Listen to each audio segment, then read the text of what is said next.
paré a verlo y estaba roncando. Yo pienso que el tipo de las redes sociales tienen sus pros y sus contras. La inmediatez, pero a veces no hay seriedad en lo que se comenta o se dice. Pero el complicado estado de salud de Pedreros no solo afecta a Gladys, sino que también a toda su familia. Así se refería Claudia Pedreros al difícil estado de su padre en febrero de este año, cuando fue internado en la clínica Dávila. Yo siempre creo que mi papá va a salir de esto. Él está, bueno, lo que me informó la clínica Dávila, eso es, que mi papá está en la UCI, está conectado a un ventilador artificial, sí. Está sedado y está grave. Incluso se refería a lo complicado que es esta situación para su madre, Gladys del Río. Yo quiero que tú sepas, y me di un minuto para decir que yo esto lo hago porque mi mamita no tiene la misma fuerza, le duele mucho, lo ama mucho. Que es un cuadro tóxico cerebral provocado por una insuficiencia hepática grave, severa y muy probablemente irreversible. Porque sube el amonio, porque el hígado está tan dañado que no limpia el cuerpo el amonio se va al cerebro y produce lo que se llama la encefalopatía portal. Es el difícil momento de dos grandes del humor en nuestro país, que pasan por complicados estados de salud. Pedreros hace 7 meses internado y Del Río operada tras sufrir un infarto. Comediantes muy queridos por el público que pasan por el momento más complicado de sus vidas. Un duro momento para la familia Pedreros del Río, claro está.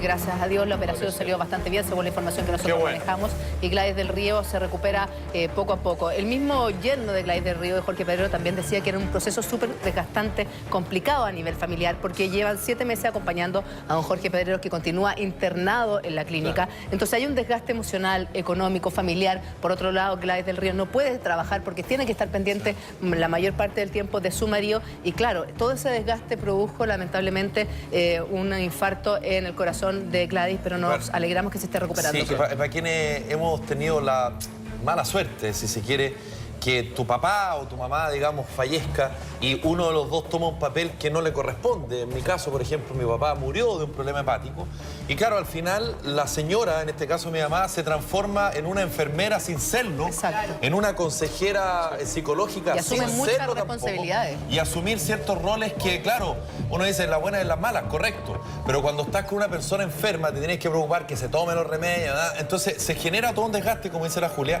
y lo más probable es que lo que le haya pasado justamente a Gladys del Río haya ido por ahí también. Oye, y es bastante común ver también que muchas veces una pareja que es muy unida, muere uno y al poco tiempo muere el otro, no sé si de pena, o también tengo amigos que después de una separación como muy dolorosa o muy traumática, infarto seguro. Son situaciones complicadas. Son situaciones que en el fondo el corazón pasa la cuenta. Ahora, por lo menos las informaciones que se manejan acerca de la salud de Jorge Pedrero dice que él está bastante mejor, ya no depende de un ventilador mecánico, aún así es oxígeno dependiente. Esta semana tengo entendido que estaba un poquito más sedado porque había tenido una infección urinaria, por lo tanto, para aplicarlo había tenido un problema con un antibiótico, estaba un poquito más sedado y todo esto pasa el día sábado cuando Gladys del Río siente este fuerte dolor al pecho, finalmente hace lo correcto, que es no hacerse la loca con los dolores al pecho y partir de inmediato a un servicio de urgencia en donde finalmente tras esta operación determinan que sufrió un infarto. Porque él en definitiva está consciente, él sabe que durante varios días... Estos días han estado más sedados, tengo entendido, entonces no sé si... Pero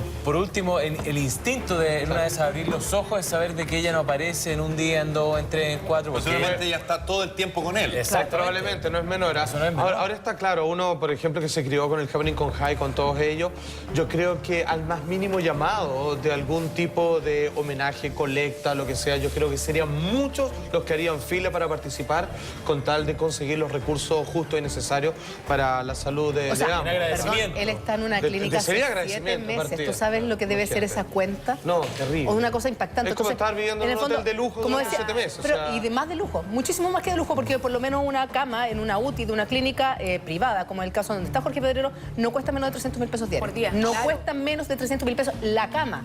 De ahí los exámenes, los medicamentos, todos los otros procedimientos que tenga que de alguna manera necesitar esa persona. Entonces, además de un desgaste económico que es inmenso, de verdad gigante, está el tema de la evolución, de que un día está bien, otro día está mal, te hace falta de esperanza, toda una presión, no puedes trabajar, tienes que estar acá.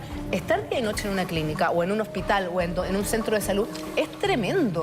Los días no pasan, es una cosa... Oye, hay que entonces pensar, se entiende completamente la situación. Pero hay que pensar positivo y mandarle, obviamente, las mejores vibras. Hoy en día las operaciones del corazón, de corazón abierto, a personas de 75, de 80 años salen impecables y a los 4 días están caminando. No era como antiguamente una operación a corazón abierto. Hoy en día la verdad es que tiene una evolución bastante buena. Igual es potente porque sin conocer, por cierto, el historial médico de Gladys del Río, pero... y ella misma lo decía en Mentiras Verdaderas, ella misma lo comentaba, que cuando se entera en un Twitter que había muerto Jorge, que ella misma decía que estaba al lado de él, en fin. Bueno, el desgaste brutal emocional que significa tener a una persona que ha estado contigo, no sé, los últimos 40, 50, no tengo idea, años, que han compartido escenario, y estar, como decía la Julia, durante 7 meses con un desgaste emocional, familiar, económico. Entonces, evidentemente que hay una acumulación de cosas que lo llevan a esto. Entonces, igual es triste que al final uno reaccione y el organismo reaccione de la peor forma, es decir, pegándote un cuetazo y que te dé un infarto. Hay otro punto que también es súper interesante acerca de este matrimonio, porque este matrimonio es súper partner. Yo los conozco a ellos desde el año 2000, tuve un tiempo muy cercano a ellos y de verdad que encuentro que son de esos matrimonios cómplices en la vida, en la familia, son buenos amigos, en el trabajo. Además de matrimonio. Entonces, son como que con los años se van produciendo cierta simbiosis con las parejas que llevan tanto tiempo. Entonces, es una situación aún más compleja. Ahora, qué terrible, o sea, terrible, no sé cómo graficarlo bien, pero que en el momento en donde ella ya esté en condiciones de volverse a parar y estar 100% funcional, ahora, esto es un llamado de atención. Volver a atender a su marido una vez más, o sea, vuelve al ruedo. ¿Quién cuida a quién? El punto es ¿quién la cuida ahí? Que ella también tiene que cuidarse, porque muchas veces pasa esto, que uno se enfoca solo en el otro y se descuida uno. No va a los chequeos médicos, no se hace los exámenes y finalmente el cuerpo te manda estos avisos. Entonces, claro, es un llamado de atención decir, ok, sigue cuidando a Jorge, pero también empieza a cuidarte un poco a ti. Pero es que eso tendría que ser siempre. Aprovecho de mandarle un gran saludo al Hospital Roberto del Río, donde hay muchos niños hoy día enfermos de cáncer, y en especial una persona. ¿Y por qué cito esto? Porque hablando con esta persona, que es una voluntaria que va a ayudar a darles de comida, a cambiarlo, etcétera, etcétera, es como estar al lado de alguien que tú quieres. En este caso ella, como Gladys del Río, que está al lado de su marido, ella está todo el día dando buena energía, pero también cargándose y viendo todo este escenario que es fatal. Que en definitiva ella me contaba que ayer no se pudo enterar de la muerte de un niño que entró a los 2 meses de nacido al hospital y que hoy día tenía 14 años y que lamentablemente falleció. O sea, ella hizo toda la seguidilla de la historia y lamentablemente ella me decía, ¿qué hago? En este momento estoy muy triste, pero yo le decía, eso no es normal. Lo que tú haces es entregar mucha energía, pero también absorbes esa energía que tienes que decantar en algún momento. Que le ayuda a drenar toda esa vida, que realmente es lo que te enferma. Si entendámoslo, las enfermedades parten en gran parte por la cabeza. Y uno somatiza. Y el nivel de tristeza no debe ser poco. Te transforma en un escudo protector. Exacto. Y yo creo que, y hablo por mí, y yo creo que a la gran mayoría de los que estamos acá en esta mesa al menos, que este caso de esta pareja nos llega mucho porque somos de una generación que conocimos de alguna manera el humor, ¿no es verdad? Conocimos el humor o tuvimos el primer acercamiento al humor con el Happening con Ja. Cita obligatorio los domingos, antes de las noticias, digamos, están todos pegados ahí. De 7 a 9. Sí, claro, pues. Hay un cariño de personas que te acompañaron, que te hicieron reír, que tú veías, que tú veías que hacían reír a tus seres queridos, que tus seres queridos mayores se juntaban a ver la tele y compartían lo que es el Happening con Ja. Entonces, yo creo que también tiene que ver con una cosa generacional de lo que provoca Jorge Pedrero y, por supuesto, su mujer, Gladys del Río. Imagínate una escala muy menor, cuando muchas personas a veces que nos topamos en la calle y todo lo demás y nos dicen, oiga, sabe que usted lo veo siempre, en la mañana, en la noche, ya como es parte de la familia, imagínate lo que es para uno, ellos absolutamente, que nos criamos. O sea, para nosotros fue llegar a tener hijos, en mi caso, y que todavía estuvieran ellos ahí. O sea, es parte de mi vida, digamos, innegable, digamos. Parte de los chistes, parte de, digamos, de las tallas emblemáticas, nacen a partir de eso.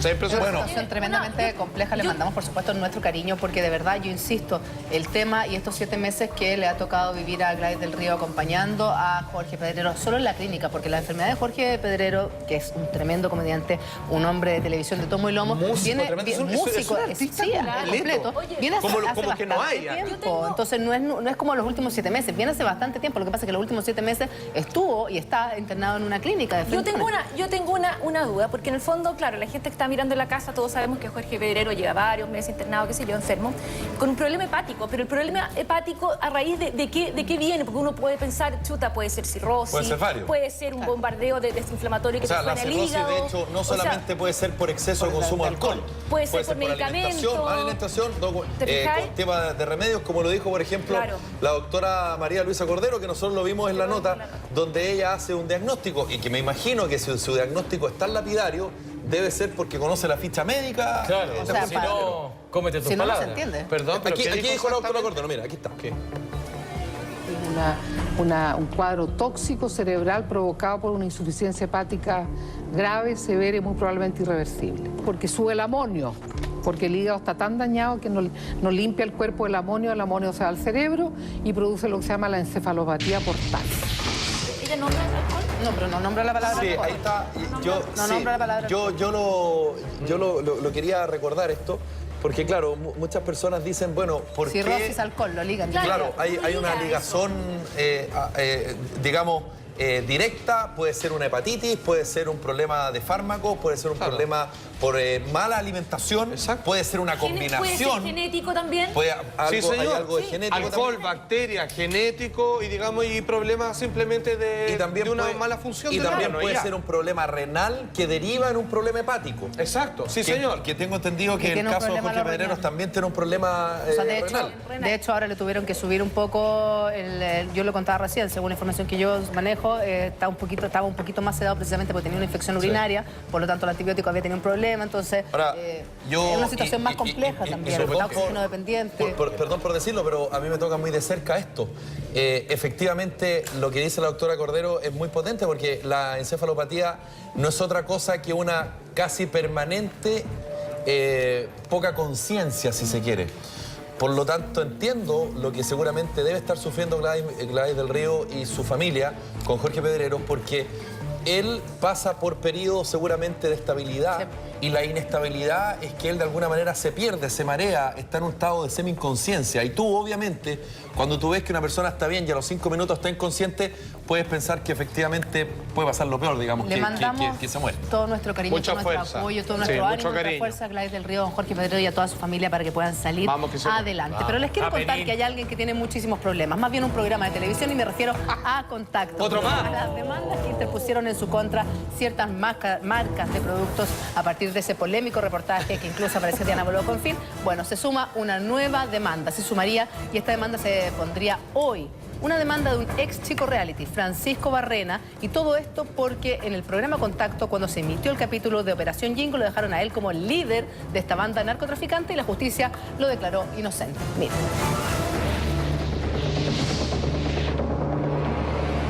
Francisco Barrena se querellará contra Canal 13 luego de la bullada Operación Jingo en el 2011. En ese entonces, el ex integrante de 1810, Félix Sumastre y Camilo Huerta, fueron parte de una investigación que los califica como supuestos integrantes de una red de microtráfico, nombrando a Barrena como el líder de la banda. La demanda fue principalmente contra Canal 13. Tal como lo cuenta el propio Francisco Barrena, interpondrá una querella en contra de Canal 13, luego que algunos reportajes los indicaban como el cabecilla de esta banda. Fueron canales que fueron más cizañeros al momento de hablar de la situación, como Canal 13. Una vez que se acredita en el proceso judicial la inocencia de esta persona a quien se le imputó un delito públicamente y fue inocente, tiene dos acciones. Una acción penal, que es la querella por calumnia en contra de los que resultan responsables. Y por lo tanto se inicia una investigación penal ante el Ministerio Público y eventualmente se establecerán las sanciones penales en contra de los autores del delito de calumnia. En ese entonces, en la llamada Operación Jingo, los integrantes de ese programa juvenil, Camilo Huerta y Félix Sumastre, fueron detenidos por encontrar en su poder plantas de marihuana en el interior de sus domicilios. Para Sumastre, la demanda de Francisco Barrena debería ir más allá que en contra de un canal. Me parece que sería una pésima señal si él no iniciara acciones legales contra el Estado o contra la Fiscalía, ya que fueron, digamos, ellos mismos los que, en colusión con el departamento de prensa, con el cuestionado departamento de prensa de Canal 13, llevaron a cabo esta operación. Nada, que haga lo que quiera en realidad. Si él siente que se fue perjudicado por una situación puntual y cree que de esa forma puede lavar su imagen, me parece que tiene todo el derecho a hacerlo. Vamos a ver qué es lo que dice la justicia, ¿no? Si se siente agredido, que sienta vulnerado un derecho, tiene derecho, valga la redundancia, a ejercer las acciones judiciales que correspondan. El tribunal tendrá que evaluar si es pertinente o no las acciones que está pidiendo. Proceso que comenzó a caer en especulaciones donde no solo se habló de marihuana, sino que de microtráfico de otros estupefacientes como LSD y éxtasis, lo que no se encontraron pruebas al respecto. El mensaje, por un lado, de mandar a Canal 13 a Contacto, que era el que estaba coludido con el OS7, me parece bien. Pero por otro lado, creo que también se deberían iniciar acciones legales contra la Fiscalía por las acciones que él estime pertinentes. Para Francisco Barrena, el ser sindicado como el líder de esta supuesta banda de microtráfico le causó varios problemas al ser estigmatizado, por lo que a través de esta querella contra Canal 13 busca un reparo económico y de imagen. Yo siempre dije que aunque tuviera que vender mis calzoncillos, que iba a demostrar que era inocente y que iba a ser que los responsables de esta cuestión pagaran. Cuando hay efectivamente un daño de por medio, todos somos libres de querer limpiar nuestra imagen como estimemos conveniente. Francisco Barrena fue considerado inocente en los cargos que se le imputaron en la llamada Operación Jingo. En estos momentos busca romper con esa imagen de traficante, del cual apunta en Canal 13 se le trató, según sus palabras, con bastante cizaña. Yo siempre dije que iba a hacer esto, que siempre iba a mostrar mi inocencia, que ya lo hice, y que después le dio una querella a Canal 13, que lo estoy haciendo. Ante lo sucedido y especulado por el programa de televisión, el ex integrante de 1810 interpondrá una demanda por injurias a Canal 13, ya que luego de estar libre de los cargos, busca reparar el daño de su imagen, ya que sintió que lo trataron como un delincuente. ¡Aplauso, maestro! ¿Tiene algún futuro esta querella que presentará señor Barrena en contra de Canal 13? Mira, Felipe, si tiene o no algún futuro legal, ya el hecho de accionar o de empezar a reaccionar en buenas cuentas, ya lo ayuda, yo creo, a él a su objetivo, que es, como se decía en la nota, limpiar su nombre, así como en buenas cuentas. Ahora, en lo económico, desde el punto de vista estrictamente, a propósito de este caso, quien se equivoca desde el punto de vista de la nomenclatura, de la palabra que se utiliza, de tráfico, en fin, ¿es Canal 13? ¿O es la PDI o la Policía de Investigaciones quien trabaja con Canal 13 en este caso? Claro, quien emite los reportajes, tanto en el programa Contacto como muchas de estas notas fueron replicadas después en el noticiario y en otros programas también, son desde luego integrantes del canal, hay un colador, digamos, editorial, hay todo un procedimiento de trabajo para llegar a poner el producto nota al aire. Carlos, es saber efectivamente quién lo trata supuestamente como del líder de esta banda narcotraficante, si es el periodista que hace la nota, el que hace el reportaje o es precisamente uno de los policías que hace esta detención. Así es. Ahí hay que hacer una diferencia. Precisamente de eso se tratan estos juicios, porque entiendo que lo que va a hacer Francisco es una acción civil, no una querella claro, una acción civil que persigue ¿qué? Que persigue una indemnización de perjuicio para reparar el daño que se le produjo. Esos juicios en materia civil, ¿en qué consisten? En buenas cuentas. ¿O qué es lo que él tiene que demostrar? Tiene que demostrar que el periodista o los periodistas o el equipo periodístico hizo mal la pega, por así decirlo. O sea, no indagó de la suficiente manera, no tomó los antecedentes. ¿Quieres definir a esta persona? Cuando se revienta el caso, tú hablas de supuestos.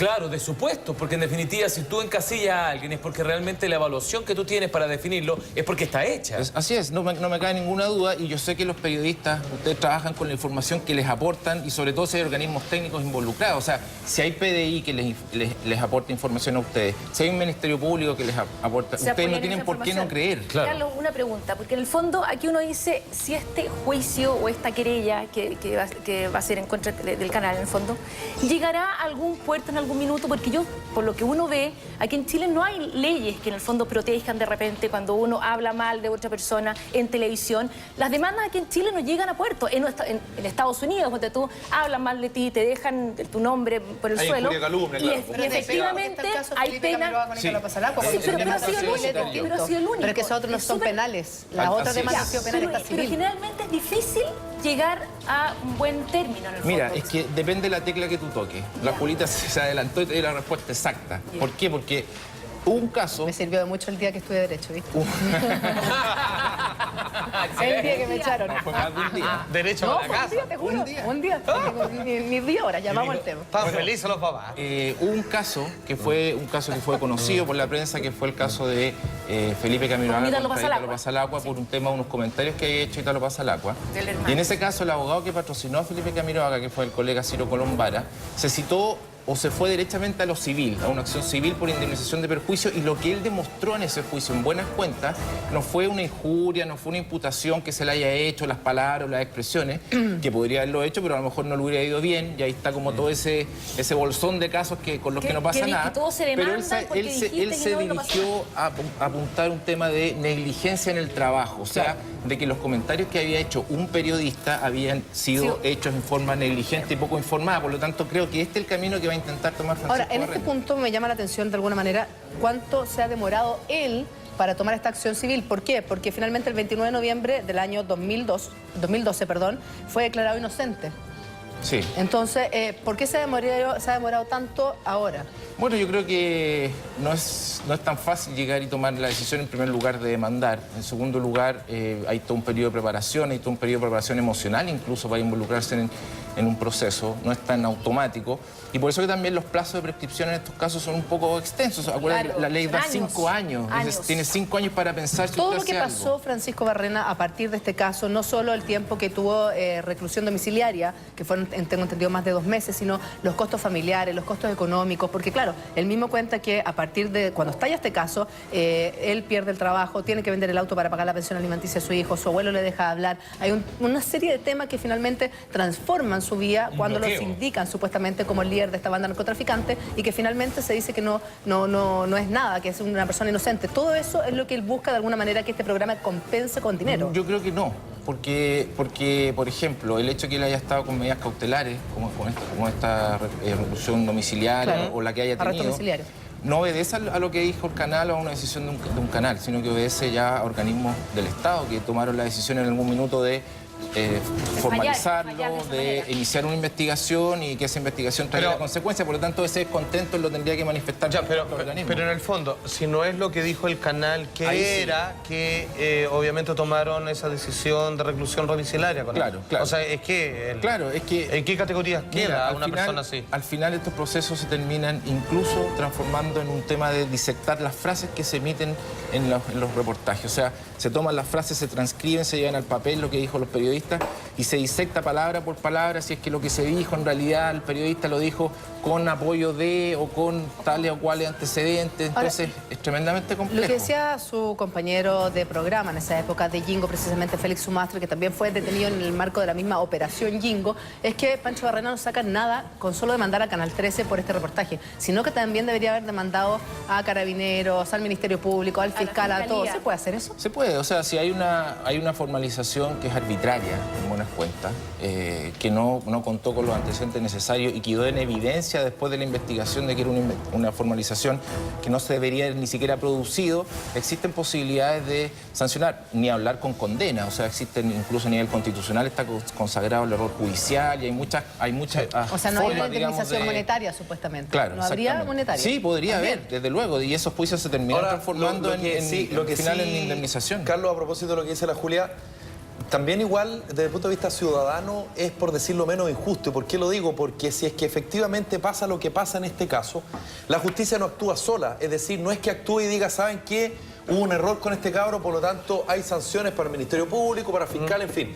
Pero resulta que si fuera la inversa, y si es que sale de libre de polvo y baja a alguien, y después se dan cuenta que efectivamente era culpable, bueno, el aparato judicial completo se pone a disposición del fiscal y esa persona es detenida. Sí, por supuesto. O sea, la vuelta, si se quiere, al caso, se ocupan todos los recursos disponibles del Ministerio Público, pero si una persona sola no actúa, la justicia no actúa sola. Así es, claro. Es que entonces hay una desproporción. Sí, ¿no? hay una desproporción y hay una mochila que se te pone en buenas cuentas. Porque resulta que a él... privada es la que tiene que Claro, llevar porque adelante resulta que a él, bien o mal el reportaje, queda claramente establecido porque hubo una operación, como decía la Julia, denominada Operación Jingo, bueno, en que él de alguna manera aparece siendo algo que finalmente la justicia establece que no lo es. Sí. ¿No es verdad? Ahora, entonces, el problema es legítimo también pensar, bueno, ¿y qué pasa con el fiscal, con quien investigó, con quien entregó las pruebas para que efectivamente en algún momento este cabro apareciera esposado y prácticamente con el respaldo de los organismos,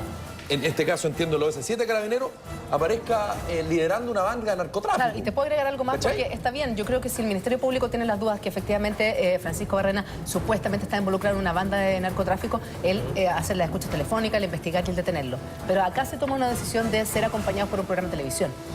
Y o pasar esa imagen a un programa de televisión determinado, finalmente, cuando todavía este señor es inocente, porque no se ha probado lo contrario. Que es lo que habitualmente se ocupa como la exclusiva.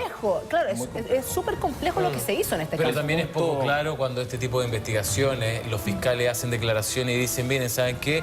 Encontramos a estos primeros personajes, pero existe todavía información en estas escuchas telefónicas que nosotros ya hemos escuchado, donde habría más personajes involucrados. Y hasta el día de hoy yo todavía veo que esos personajes involucrados que estaban dentro del mismo círculo todavía no aparecen. Como para respaldar la detención de la persona que sí tú estás viendo. Está físicamente, claro, visible. Bueno, sí, claro, pero por eso te digo, o sea, la posibilidad... Porque, perdona, y déjame agregar una cosa más. Nosotros acabamos de ver ahí en la pantalla donde Pancho Barrena es detenido bajo ahí está justamente eso es una responsabilidad porque ahí hay un medio de comunicación detrás. O sea, el canal de televisión también, entre comillas, viene siendo responsable porque ha sido dateado, de cierta manera, para que vaya al sitio del suceso donde va a ocurrir este arresto. Eso es lo que te decía, o hay un trabajo comunado o básicamente la policía le pasa estas imágenes después a un canal determinado. ¿Qué diría tanto el canal como los organismos públicos en este caso? Ellos van a decir, nosotros lo que estamos mostrando son diligencias de investigación, detenciones en situación de flagrancia, formalizaciones de investigación. No estamos diciendo ni hemos dicho que estamos frente a un condenado, que estamos frente a un delincuente, no, estamos mostrando un procedimiento, lo estamos mostrando en objetivo, limpio, en crudo. Pero por así pareciera decirlo. que el reportaje ya tenía su veredicto. Es que ese es el punto. Es el problema, ¿no? Es el Lo que pasa problema, es que no se puede juzgar antes que los tribunales. Claro, mediáticamente... Claro, pero para ellos era un capítulo más que iban a emitir. Mediáticamente la condena, digamos, se te calza igual, por así decirlo, independientemente de los espacios técnicos y las situaciones puntuales que incluso, como digo, se terminan analizando en temas de lenguaje.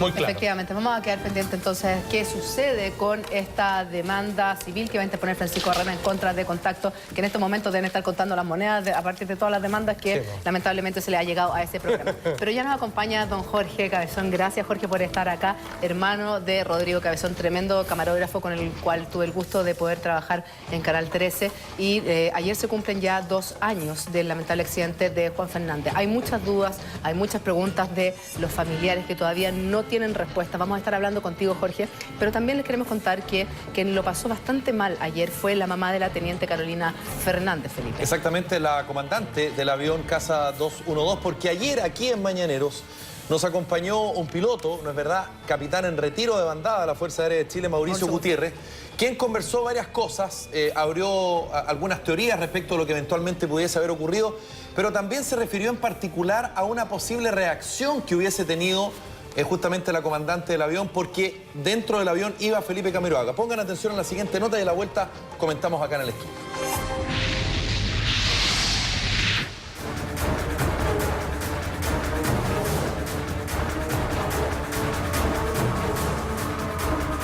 Sabe bien poco para ser un expiloto. Realmente es un comentario desafortunado de una persona que no merece ningún tipo de credibilidad. Es la molestia de María Graciela Quinteros, madre de la teniente Fernández, con el ex piloto de la FACH, Mauricio Gutiérrez, luego de que este diera a entender que Fernández podría haber estado distraída piloteando el Caza 212 por la presencia de Felipe Camiroaga en el avión. Los detalles en la siguiente nota.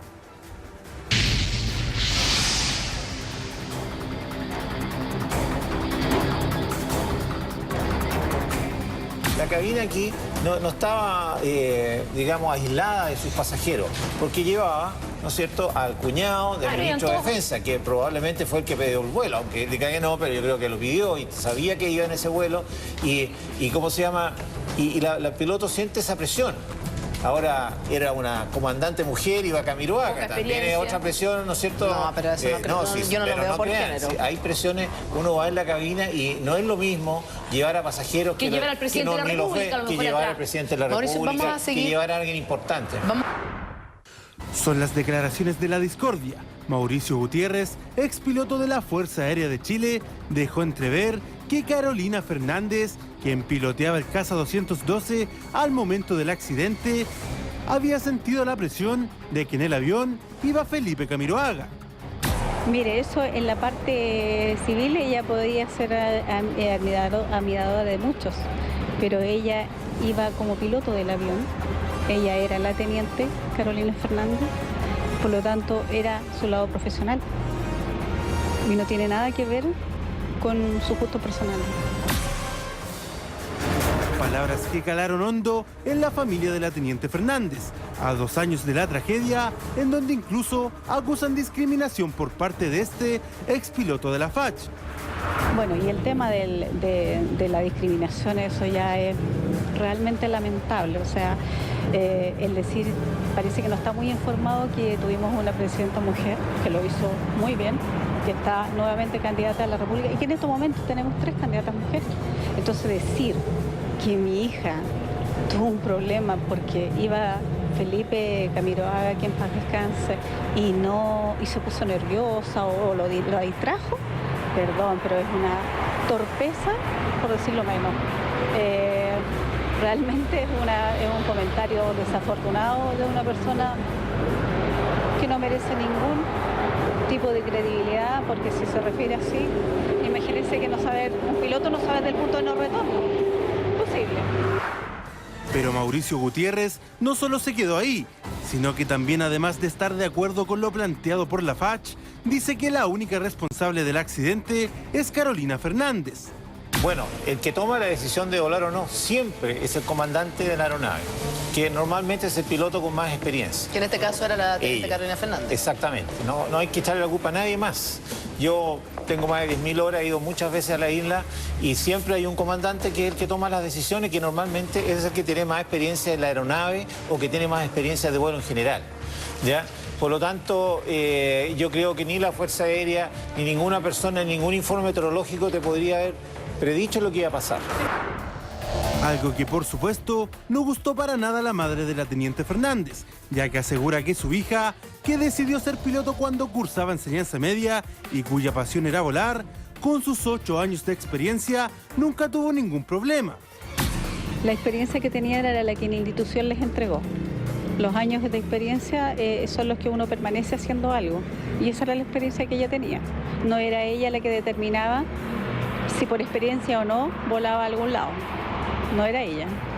Sabe bien poco para ser un expiloto, sabe bien poco porque se refiere al punto de no retorno, que ellos tenían combustible para ir y volver, y yo le preguntaría si sabe exactamente qué es lo que es el punto de no retorno, porque justamente pasar un punto, tener el combustible justo y no poder regresar. Se cumplieron 2 años del trágico accidente de Juan Fernández y las familias de las víctimas no están de acuerdo con la resolución del caso. Es por esto que se presentó ante la Corte Suprema un recurso de casación, presentado por los abogados de 11 de las familias víctimas de Juan Fernández. independiente, por el bien de la investigación y para que se investigue todo lo que no se ha investigado, porque esto aquí ha sido una investigación sesgada que es de la Fuerza Aérea y del fabricante, que puede ser investigaciones muy completas, pero no dista que sean independientes. Bueno, la FACH tiene responsabilidades absolutamente. Nosotros lo que hemos echado de menos siempre es un mea culpa y decir sí, somos responsables, porque en este tipo de tragedia y en las tragedias aéreas en sí, lo que debe quedar es una enseñanza. Y aquí no está quedando ninguna enseñanza al no asumir responsabilidades. Cabe recordar que el ministro Vera, luego de recibir peritajes internacionales y nacionales, concluyó en que la responsabilidad del accidente fue de los pilotos Carolina Fernández y Juan Pablo Mallea, por volar a baja altura, lo que fue agravado por los fuertes vientos de aquel día en el archipiélago. Paralelamente, un sumario de la Fuerza Aérea identificó 10 errores o irregularidades en la planificación y operación del vuelo, sancionando a 3 oficiales, entre ellos 3 generales llamados a retiro en abril del 2012. Los abogados querellantes insisten en que hay responsabilidades penales por cuasi delitos de homicidio en incumplimiento de deberes militares. Nosotros lo que estamos con este recurso intentando es que las responsabilidades sean determinadas, y nosotros así lo hemos hecho saber y lo vamos a hacer ver también en nuestro alegato ante los ministros, toda vez que las propias pericias han determinado que hay distintos factores que contribuyeron a este accidente. Es la molestia de la madre de la teniente Fernández con un ex piloto de la FACH, que tuvo fuertes declaraciones. Por su parte, el recurso de casación presentado por 11 de las familias de las víctimas de Juan Fernández será analizado por la Corte Suprema el próximo 10 de septiembre. Bueno, está con nosotros, como decíamos, en el estudio Jorge Cabezón, hermano de Rodrigo. Jorge, ¿qué opinión te merece lo que dijo en el día de ayer el capitán en retiro de la FACH, ex piloto de la Fuerza Aérea de Chile, Mauricio Gutiérrez, respecto a que en una de esas la comandante Fernández se distrajo porque iba Felipe Camiroaga, en fin, en el avión? Que diciéndolo muy chileno, se distrajo por un asunto de coquetería. Claro. A ver, yo considero que la gente de la Fuerza Aérea es gente seria. La teniente Fernández me parece una persona muy acuciosa, muy comprometida con la Fuerza Aérea. Una persona que, como lo decía la Julia, perdona y voy a usar tus palabras, que está entrenada para ir a la guerra. Sí, o sea, pero que está entrenada psicológicamente para estar en un estrés máximo. Claro, o sea, no por llevar un famoso se va a incomodar. Claro. Habían personas de presión mucho más alta, digamos, más que llevar posiblemente a Felipe, es llevar al cuñado del ministro. Esa es una presión psicológica. Felipe Cubillo. De Felipe, perdón, del ministro de Defensa. Felipe Cubillo, que era cuñado de Andrea Lamar. Yo creo que esa es una presión mucho más grande. Claro, porque ojo, si yo me rehúso a ir, me cae el peso del Ministerio de Defensa y yo estoy recién comenzando una carrera, o sea, no quiero tener puntitos en contra. Pero puntualmente lo que hace de alguna manera el ex piloto que estuvo ayer acá es decir, como con un tema un poco machista, un poco un comentario bastante desafortunado de decir que con una cosa de coquetería se habría puesto nerviosa por llevar a Felipe Camiroaga, y yo de inmediato le digo, o sea, no me parece básicamente ese comentario. Julia, más que machista yo lo encuentro, o sea, la verdad es que tirado las mechas, porque en el fondo si es por eso, cualquier piloto, o sea, de la Fuerza Aérea o de un piloto comercial, llevar a la Claudia Schiffer, ¿se le va a desequilibrar el avión? Si llega el presidente de Estados Unidos, ¿se le va a caer el avión? O sea, encuentro que dos dedos de frente. Jorge, ¿cuál es la idea? ¿Qué es lo que buscan la familia de las víctimas de Juan Fernández con este recurso de casación ante la Corte Suprema? A ver, yo creo que el cierre del caso lo que hizo fue abrir dudas, ¿ya? Entonces lo que se pretende, incluso hay muchos antecedentes que debieran ser incorporados al proceso y que van a tener que quedar fuera. ¿Como cuáles, por ejemplo? Por ejemplo, a ver, hace poco tiempo la declaración jurada del mecánico que sacó los estanques es una situación fundamental porque le acortas la autonomía a la mitad. Claro. O sea, ellos eventualmente pudieron haber ido y encontrarse con problemas y volver. Aquí, el avión, por mucho que la Fuerza Aérea diga que efectivamente no se cayó por eso y toda la nota. Sí, era cosa de minutos, pero ellos no tenían ninguna opción de volver, por lo tanto el avión se caía sí o sí si pero no lograba señor aterrizar. que estuvo ayer, el ex piloto, señalaba que sí podían volver. Claro, dijo que y sí nosotros tenía... le regateamos, o sea... No, pero tuvo un punto a mitad de vuelo, se podría haber enterado que las condiciones climáticas en la isla no eran... Llegando a la isla podía volver. A ver, yo prefiero remitirme, tenemos una muy buena relación con la Fuerza Aérea. Yo prefiero remitirme a la Fuerza Aérea, a lo que ellos comunican. Porque, ojo, aquí en esta cosa, cualquiera quiere tener su minuto de fama y van a decir un montón de cosas. O sea, entonces se podría decir incluso que hasta mi hermano estaba haciendo un curso de pilotaje y de repente la teniente le dijo, oye, ¿por qué no te paleteas con el bonito un poco más para allá? O sea, todo el mundo legítimamente puede decir muchas cosas. Yo prefiero remitirme a lo que dice la Fuerza Aérea y efectivamente... Solo lo que dice la Fuerza Aérea, te lo pregunto porque Sebastián Carter, periodista, realizó una investigación, según él, bastante amplia respecto a lo que se produjo ese 2 de septiembre. Anoche estuvo en Mentiras Verdaderas, estuvo hablando y contando detalles de esta investigación. Quiero saber puntualmente tu opinión luego de revisar el contenido. Cuando comencé la investigación, estaba alejado de todo lo que era el periodismo en sí. Y me di cuenta que no era necesario estar trabajando para realizar un trabajo, una investigación.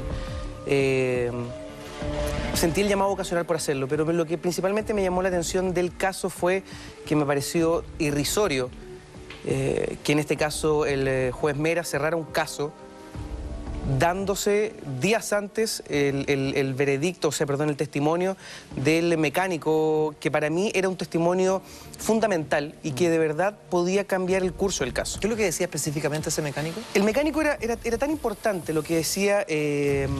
por aquí tengo unos... Ah, fantástico. Permiso. Mira, el mecánico, una de las declaraciones que dio, que fue fundamental, decía de que él había instalado los estanques subalares bajo las alas del Caza 212. ¿Cuál es el significado que tienen estos estanques que permiten de que el avión pudiese ir y volver de Juan Fernández a Santiago? ¿Son estanques que guardan directa relación con el combustible? Nada más que combustible. Ya.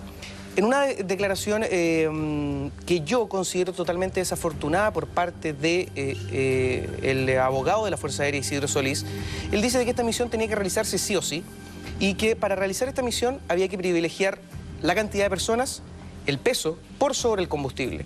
Es decir, había que meter todo lo que había que meter en esta misión y como no son compatibles peso con combustible, había que eliminar el combustible. Ese fue el raciocinio que él dio a entender en esta declaración en una radio. ¿Por qué tanta premura si uno es una misión de guerra? ¿No iba a pasar nada si es que se hacía al día siguiente? A ver, mire, yo tengo mis grandes reparos con respecto a que no... Para mí no es ético, no es moral y no es totalmente responsable de que una persona diga de que está solamente abocado al caso para investigar los 3,5 segundos que duró la investigación. El accidente, la pregunta que está respondida es ¿qué pasó? Pero lo que se está pidiendo de verdad es el por qué pasó esto. El accidente no se originó en 3,5 segundos, ni se originó cuando el Caza despegó desde Santiago hacia Juan Fernández. El accidente se produjo por mucha negligencia en que incurrió la Fuerza Aérea muchos días, meses y años antes. Hay una teoría que plantea de que para que se produzca un accidente en el caso de aviación no basta con que se produzca un error, sino que tiene que haber una suma de errores para que se produzca un accidente. Si se comete tan solo un error, no hay un accidente. ¿Cuáles son los principales errores que tú pudiste detectar en tu investigación? A ver, principalmente, mira, de partida tal como lo dijo el abogado Morgado, de que existan 4 versiones. El Caza, para que la gente entienda, puede aterrizar con un viento máximo de 35 nudos. Cuando el Caza 212 recibe la información de que en la pista habían 26 nudos, obviamente la tripulación da por hecho de que puede aterrizar. Cuando llega Juan Fernández, la situación era totalmente distinta. ¿Cuál era la importancia de todo esto? Primero, que la velocidad que se le informó del viento era totalmente distinta a la que se encontró en la pista. La velocidad de la pista, de acuerdo, justamente como lo dijo el abogado Morgado, aterrizó un piloto momentos antes, que era Ricardo Schaffer, un piloto con más de 5.000 horas de vuelo, quien fue la persona que justamente tuvo este problema en el tren de aterrizaje y que se le reventó la rueda. Él, en su declaración, él dice que nunca le había tocado aterrizar en ninguna pista con una situación meteorológica tan compleja. Y él situó el viento en 40 nudos, en base a su declaración. Pues la persona que está encargada de la mantención de la pista, del aseo, que es un pescador que trabaja en la isla, él fue la persona que situó el viento en 26 nudos. ¿Cuál es la gracia de todo esto? Que el ministro Mera en sus informes, dentro de todos los cuadernos de investigación, él establece que, o le da una validez que a mí me llama mucho la atención a esta persona, que dice que es un pescador con más de 30 años de experiencia y que mirando el cielo y mirando el cataviento, él puede determinar que el viento es hasta 26 nudos. Pero no valida la posición de un piloto con más de 5.000 horas de vuelo que aterriza y dice, para mí el viento era de 40 nudos. Sebastián. Y paralelamente, cortito, la Armada realiza un informe meteorológico en donde dice que el viento era de 40 nudos. Es decir, el avión, el caza, no podía aterrizar. Se le da la orden de que aterrice, la información permitía que el caza aterrizara, pero las situaciones de encontrar la pista no eran así. ¿Crees tú, luego de tu investigación de 6 meses, que hay un único culpable y si ese único culpable es la facha? Yo creo que, tal como lo dijo el juez Mera, hasta el momento los causantes del accidente fueron los pilotos y la meteorología. Creo yo que se le olvidó decir y la institución. Yo creo que aquí es una sumatoria con distinto grado de responsabilidad. Los pilotos tienen la responsabilidad, lamentablemente, por ser partícipes de la ejecución en sí, la ejecución directa. La meteorología ya, obviamente, lo que comentamos antes. Y toda esta suma de errores creo yo que sí la Fuerza Aérea tiene que hacerse responsable. Lamentablemente, y en base a mi opinión, y quizás me voy a ir un poquitito del tema, pero creo yo que no corresponde cuando el comandante en jefe de la Fuerza Aérea, el general Rojas, en muchas declaraciones públicas, él dijo de que él prefería mantenerse al margen del tema, principalmente por un tema ético, un tema de moral. Creo yo que cuando una persona sabe lo que está pasando en su institución, o el capitán del barco sabe que sus tripulantes no están funcionando como corresponde, creo que la persona, si uno quiere ser un líder, debe predicar con el ejemplo. Creo yo que el comandante en jefe de la Fuerza Aérea debería haber renunciado al momento que ocurrió el accidente y quizás posterior a este, una vez que prestó toda la ayuda necesaria para que se supiera la verdad. Yo no concuerdo con el hecho de esconderse frente a tecnicismos, frente a manejos de la información. Creo yo que no corresponde y no hace gala de un puesto que de alguna forma es el jefe, en este caso una institución, que de alguna forma está para mantener el orden, la defensa del país, en millones de otras funciones. Sebastián, antes de entrar de lleno a ese tema en específico, me gustaría, señor director, que revisemos las imágenes que tú trajiste y nos expliques de qué se tratan, porque también veo muchos documentos que tienen ahí que me interesa analizar. Por favor, señor director. Mira, esos son los estanques de combustible, la foto de los medidores de estanque de combustible. ¿Por qué es la importancia de todo esto? Estamos viendo, ese es uno de los medidores, tiene 2 motores, el derecho y el izquierdo. La justicia determinó, mejor la siguiente imagen porque ahí vamos a tener más claro lo que quiero decir. Están los 2 medidores de combustible y esto se lo explico de la siguiente forma. Cuando ese es el medidor, si vemos, está la flecha que determina cuánto fue el combustible que quedó al momento del impacto. Recordemos que cualquiera de este tipo de instrumentos, al recibir un impacto fuerte, se detiene inmediatamente la flecha, ya sea en el velocímetro, en el tacómetro, lo que sea. Al momento del impacto, el estanque de combustible se detuvo justamente donde tú ves la flecha. Pues la Fuerza Aérea, en la imagen siguiente, podemos ver que la Fuerza Aérea determinó que el combustible, efectivamente, donde tú ves ese 5, efectivamente, ahí estaba el golpe de la aguja en donde habría sido efectivamente la cantidad de combustible que les quedaba. ¿Por qué es importante esto? Porque la gran diferencia donde vemos nosotros esa aguja y lo que establece la Fuerza Aérea es más del doble. Con ese combustible que vemos, la Fuerza Aérea no alcanza, el caza no alcanza a devolverse al continente. Con el combustible que dice la Fuerza Aérea, alcanza a devolverse al continente. Entonces, esta teoría... Disculpa, para entenderte mejor, lo que tenemos ahí en esa imagen, que es... ahí está, mira. Esto es real del caza 212. Sí, es la foto del medidor de combustible. Y que no coincide con lo que dice la facha en su entrega, en su informe. ¿Por qué? Porque justamente debajo del 5, no sé si ahí ustedes lo ven, bajo el 5 hay una marquita gris. Ahí es donde microscópicamente la Fuerza Aérea dice que golpeó la aguja al momento del accidente.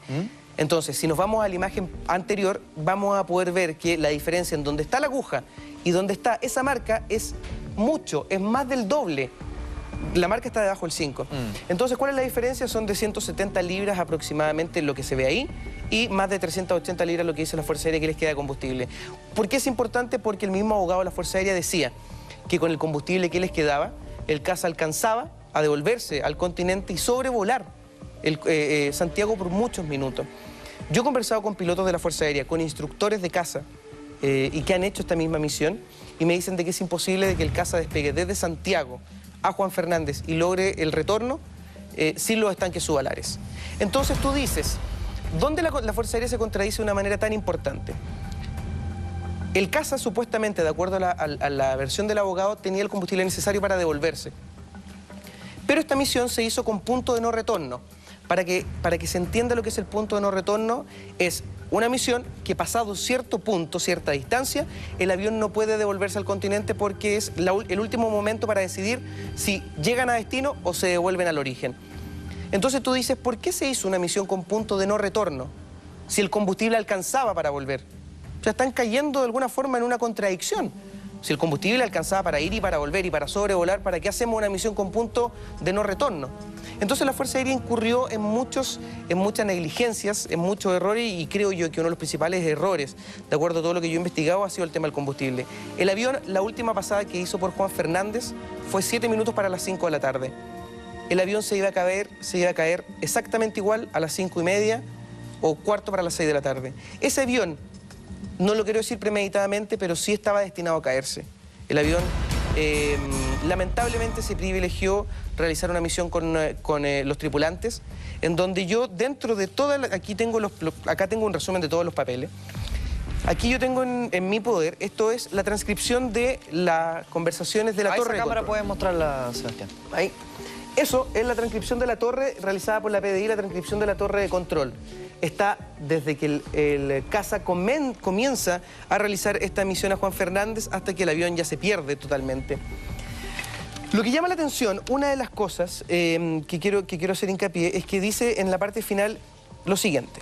Todas las transcripciones de los audios registrados antes de 10 para las 5 no fueron entregados para ser transcritos. A mí me llama la atención que de alguna forma nosotros estemos en presencia de un avión. De partida que el avión tenía que volar a 9.000 pies de altura, y vemos aquí en la transcripción que alcanzó alturas de casi 16.000 pies. Casi alcanzó el doble de altura. Cuando se dice, ¿por qué el avión voló casi al doble de la altura que solicitó, que normalmente vuela? Se plantean dos teorías. Una, de que efectivamente había una mala meteorología, lo que podía provocar una formación de alas, de hielo en las hélices. Y la otra teoría es que efectivamente no tenían combustible y se tomó la decisión de volar a mayor altura para que haya menos roce, por ende el gasto de combustible era menor. Cuando se le pregunta, en este caso a los familiares, y aquí Gonzalo me puede ayudar, el ministro dice, bueno, pues yo no estoy investigando eso. Yo estoy investigando del momento en que el avión se cae. Entonces, mi gran paréntesis es, estamos en presencia, y yo no quiero cuestionar aquí, ser bien claro, al ministro Mera. Pero yo tengo mis dudas tomando en cuenta que el ministro Mera fue quien también encabezó la investigación del caso Inverlink y que no encontró a ningún culpable, y la Corte Suprema decide revocar la decisión del ministro Mera y efectivamente aparecen los culpables que todo Chile conoce. Ese ministro, el ministro Mera, fue quien está a cargo también de este caso. A mí por lo menos no me calza. Vamos. Ay. Jorge, tú estás al tanto, leíste esta investigación que realizó durante 6 meses Sebastián Carter. ¿Qué opinión te merece? A ver, lo que dice Sebastián es exactamente lo mismo que nosotros venimos diciendo desde el día 1. Ojo, porque las cosas han sido tan evidentes y tan obvias que, o sea, es un accidente y las causas están claramente establecidas. Ahora, yo quisiera hacer una pequeña, si me permite, hay que redondear una idea de Sebastián. Él dice, el avión estaba destinado a caerse. Ojo, no hay dolo. El avión estaba destinado a caerse si no lograba aterrizar. ¿Sí me entienden? O sea, si alguien lo plantea así, dicen el avión estaba destinado a caerse. O sea, alguien podría pensar en su casa que el avión lo mandaron para que se cayera. No. Exacto. Si no lograba aterrizar, el avión se caía sí o sí. O sea, con esa acotación. Porque no tenía posibilidad de regresar al continente. Él dice algo que siempre se sostuvo también y que dice relación con que lo que hace el ministro Mera, y de hecho generó polémica, es el momento exacto del accidente. Correcto. Pero él habla que para que un avión se caiga no tiene que ocurrir solo un problema, tiene que ocurrir varios problemas, ¿no es verdad? Y él habla de la velocidad del viento, que se toma, la cantidad de combustibles, en fin. La altura. ¿Cuál es, a propósito de los antecedentes que el mismo Sebastián Carter entrega y que los abogados de ustedes le han establecido? ¿Qué pasó exactamente y cuál es la cadena de mando respecto a cuáles fueron los responsables para que finalmente este avión no lograra aterrizar? A ver, lo que siempre, digamos, se ha dicho a esta altura, el hecho de la falta de procedimiento, importante. O sea, el cómo se llega a la isla, digamos, en algún momento se dice que la tripulación escogió un mal lugar para pasar, pero si no estaba normado. Entonces, se dice que infringieron reglas de altura, tampoco estaba normada la altura. O sea, hay una altura mínima indicada por el fabricante y excedió. O sea, ellos estaban a buena altura. Pero si no está normado, es como, no sé, es una situación rara de explicar. Ahora pasarles la cuenta por algo que no tenía reglas del juego. Ahora, no sé si me explico. Claro. Se comentó en algún minuto que también el piloto es el que en fondo hace o diseña la ruta, la altura y todo eso. Y eso tiene que ser aprobado por alguien de mayor peso. Sí, correcto. Y que esa ruta en el fondo estuvo pésimamente planeada y hecha. A ver, cuando Sebastián, y lo que coincidimos, y nosotros también lo hemos planteado desde el principio, que lamentablemente, digamos, el ministro Mera estudia los 3,2 segundos, la verdad es que la tragedia comienza a gestarse mucho antes. Este vuelo tiene una planificación un mes antes. Entonces, la tripulación es avisada con 3 días de anticipación, 3 o 2 días de anticipación. O sea, un vuelo que ya era complejo, un vuelo que de alguna manera muchos pilotos experimentados señalan que volar en esas condiciones no era apropiado para gente inexperimentada. Ojo, esto no habla de la capacidad del teniente Mallea ni de la teniente Fernández, sino que simplemente es la institución la que tiene que dotarlos de experiencia. Y en ese aspecto ellos no tenían experiencia para ese tipo de vuelo. Entonces, hay muchas cosas que comienzan, digamos, a incidir finalmente en el vuelo. No puede ser que el avión le digan, vamos ok, y va con sobrepeso. Un sobrepeso que la Fuerza Aérea estima relativo y bajo. Nosotros hicimos un cálculo con gente de una universidad y la verdad es que es bastante mayor. A mi hermano se le calcula con un peso de 75 kilos. Pesaba bastante más. Mi hermano pesaba bastante más y quiero decirte que hay otras personas que no quiero nombrar acá que estaban por sobre los 100. Entonces, sí, son unas cifras un poco felices para que las cosas calcen, pero aquí y da falta para mucha pensar también que en el fondo, si iban con sobrepeso, privilegien el peso ante el combustible. Claro, es que, a ver, hay un punto de equilibrio en que todo esto es un todo. Entonces, si yo subo más gente, saco combustible. Subo menos gente y simplemente puedo aumentar la autonomía del avión. Esto es, no se puede, es así, es un todo. ¿Eso lo determina, cómo se llama, el mismo piloto? El hecho de sacar, de hacer un cálculo en equilibrio, saco peso o saco combustible, meto peso. Eso lo hace, está en una declaración en la Fuerza Aérea, determina que la teniente Mallea hizo eso. A ver, esa porque parte... eso también es cuestionable, porque también es cuestionable, perdona que te interrumpa, decir... ¿Quién, si este vuelo estaba planificado con un mes de anticipación, quién fue el personaje que terminó que fuera la teniente Mallea y este otro... La teniente Fernández, perdón, y el teniente Mallea a ser los pilotos de este vuelo? Dicen que fue Mallea el que diseñó en el fondo la ruta. No, pero espérate. ¿Pero quién fue? No. A ver, en Antofagasta entiendo que habían 3 o 4 comandantes de aeronaves. Los comandantes de aeronaves son comandantes de aeronaves. El comandante Flores, que era el piloto original, estaba en un curso acá en Santiago. Había otro que estaba en una situación en Estados Unidos y tiene que quedar uno de guardia, me da la impresión. Por lo tanto, es obvio que tiene que ir ella. Pero el problema es que al no ir el comandante inicial, el que participó en la planificación, o sea, la comandante recibe simplemente el vamos para salir. O sea, 3 días antes, como ella no incide ni en el peso, ni en cómo acomodan la carga, ni en la cantidad de pasajeros que van. Ya recibe el vuelo cerrado. El avión estaba armado. Lolita, yo quiero hacer una pequeña aclaración a quienes nos ven y nos escuchan respecto de la parte técnica esto del recurso de casación que está pendiente en la Corte Suprema. ¿Qué es lo que buscan? Que se va a conocer la próxima semana, entiendo, se va a ver en sala el próximo martes, si es que no se suspende o no hay otra... ¿Qué iba a ser este martes? Sí, pero sí o sí es el próximo martes. Se va corriendo de martes a martes, en la medida que no se vea, se corre la semana siguiente. Este recurso nace, ¿por qué? Porque esta investigación, como es un hecho militar, por así decirlo, que ocurre dentro de ese contexto de una actividad militar, El tribunal designado para investigar esta situación no es un tribunal ordinario de justicia como si nos pasara a nosotros un accidente aéreo, sino que es un tribunal militar. Y como es un caso de connotación pública, acuérdense los antiguos sistemas de justicia, los despachos de Pablo Norato en la Corte de Apelaciones cuando hablaba con los famosos ministros en visita, porque cuando hay una connotación pública de un caso, el tribunal que tiene que conocer se abstiene de conocer y la Corte de Apelaciones, en este caso la Corte Marcial, designa a uno de sus miembros, uno de sus ministros, que en este caso el ministro Mera es el designado para investigar. El ministro Mera, luego de su investigación, decide cerrar esta investigación, decreta el sobreseimiento definitivo. O sea, dice, esta causa no va más porque no encontré responsable, o si hay responsable, los responsables son las personas que iban. En el fondo llegó a básicamente que los pilotos eran los responsables del accidente. Así es. Por lo tanto, la responsabilidad penal estaría extinguida y yo tengo una negligencia. Así es. No hubo una mala toma de decisiones, simplemente las condiciones los llevaron a que el accidente se produjese y no hay nadie a quien apuntar con el dedo. Es el resultado de y si hubiera uno, digamos, esa persona falleció, así que hasta acá llegamos. Y que es muy raro, porque las cosas son muy evidentes. Y luego los familiares, entre los cuales se encuentra Jorge, ¿no es cierto?, activan no una siguiente instancia, no una tercera posibilidad de revisión, sino que una situación muy técnica, que es un recurso de casación en el fondo, que conoce la Corte de Apelaciones respecto de resoluciones que hayan dictado Cortes de Apelaciones o equivalente, en este caso el ministro Mera.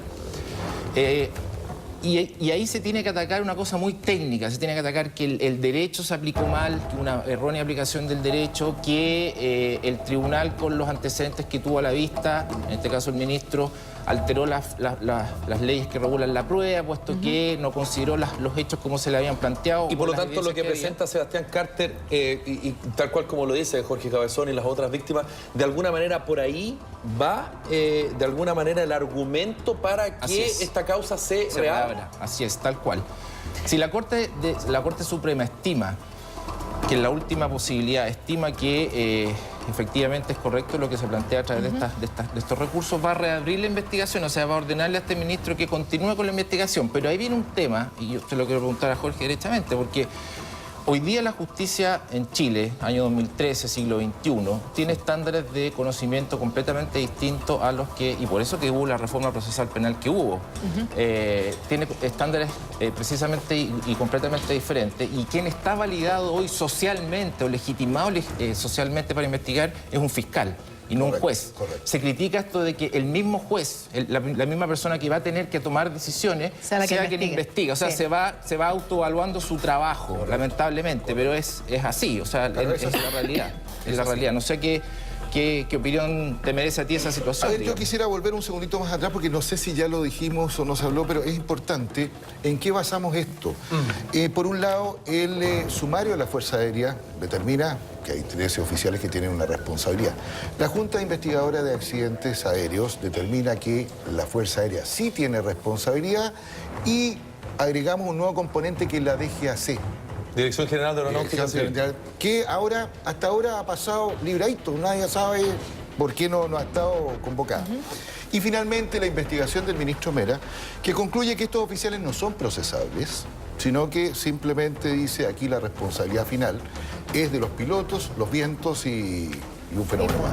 Correcto. Entonces, frente al mismo accidente, frente a los mismos protagonistas, tenemos tres situaciones que en ninguna parte se encuentran ni calzan. Ese es un poco lo que nos lleva a dudas. Jorge, y esas dudas son completamente razonables. Yo entiendo que el dolor sigue latente y lamentablemente no se puede vivir completamente el duelo de ustedes como familia hasta no llegar a la verdad. Lo mismo que decía la mamá de la teniente Fernández, que en un primer momento la Fuerza Aérea se comprometió a llegar a esta verdad. ¿Sientes que todavía falta mucho porque esa verdad sea conocida?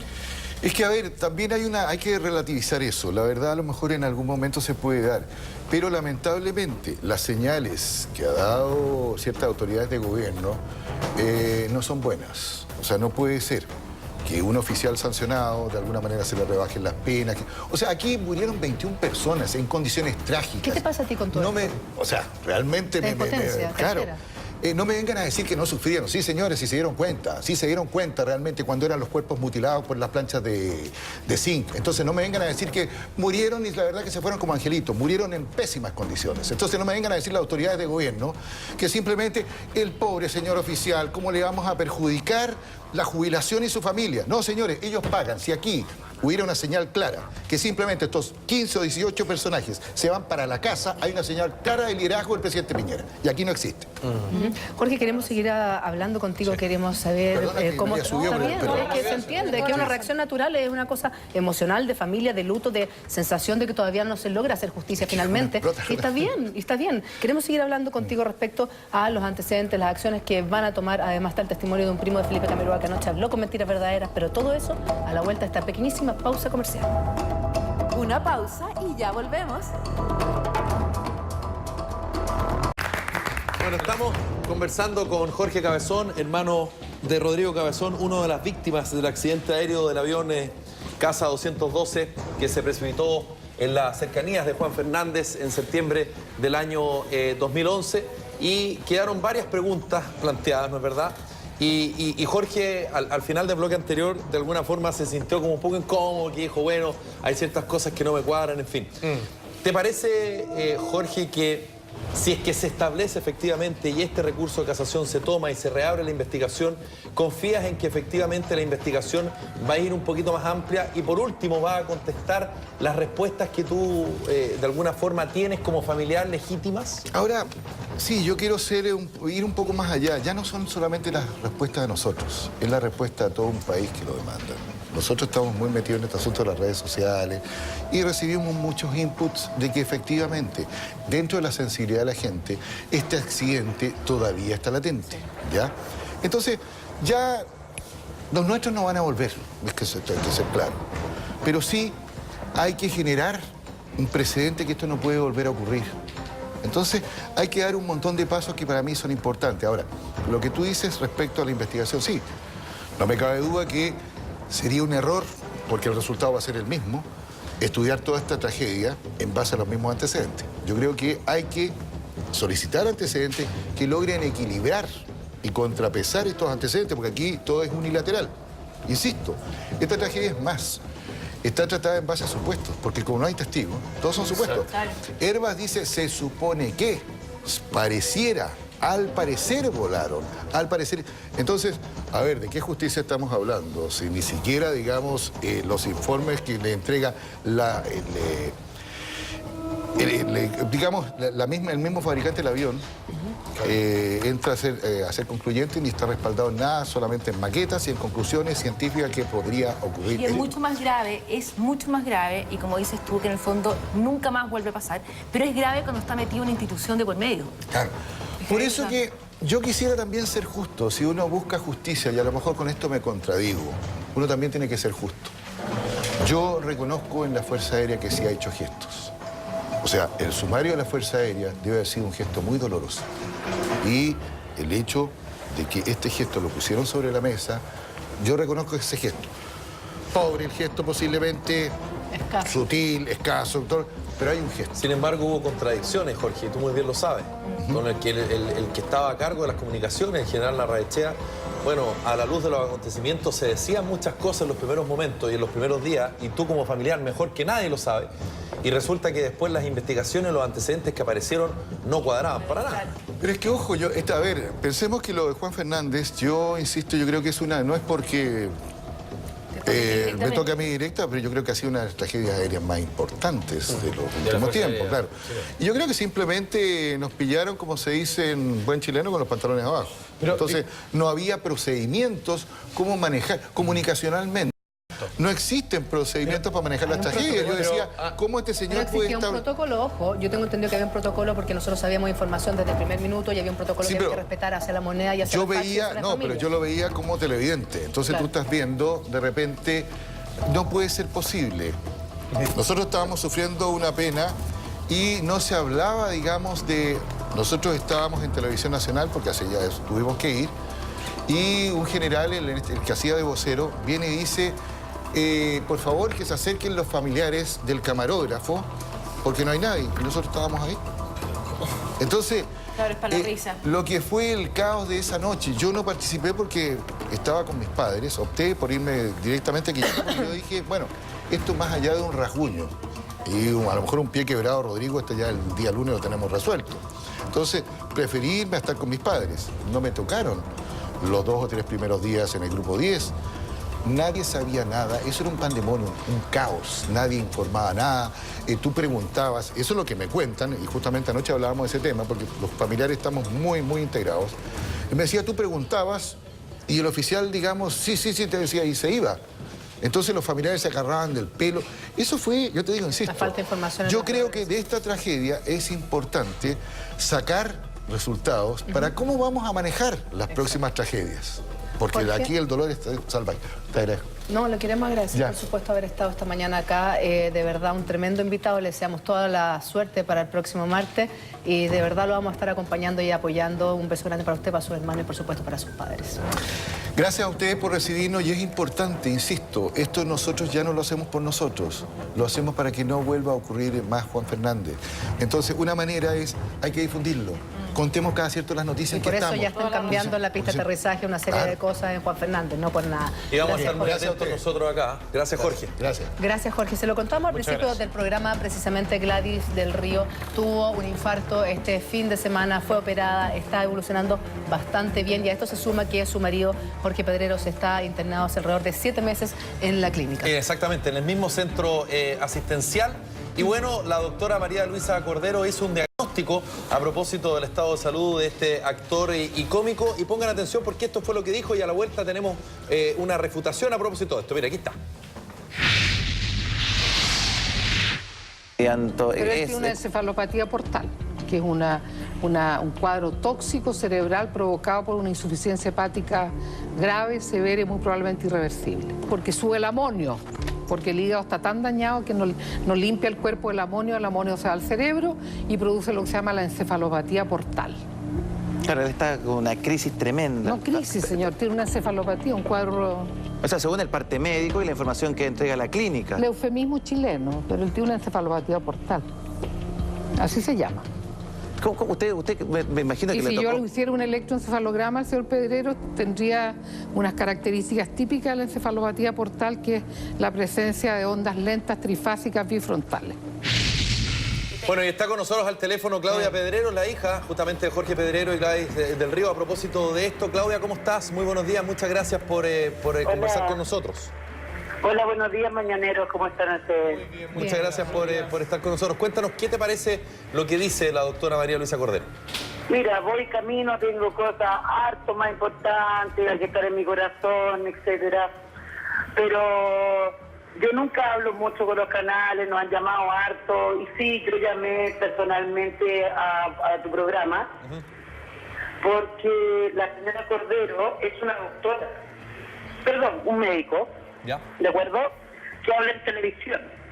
Lo que ella habló de mi padre, técnicamente, de lo que él tiene, sí, tiene algunas cosas acertadas, pero ella dijo en la radio concierto, cosa que yo escuché, y lo he dicho en otros canales, que mi papá tomaba alcohol.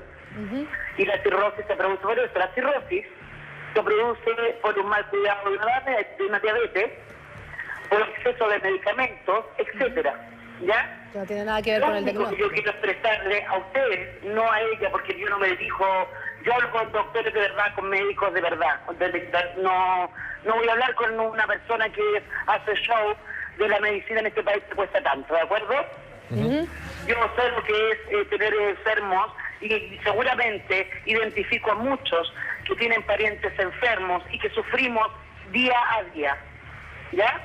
Y ella tiene la falta de respeto de hablar de quien quiere, cuando quiere.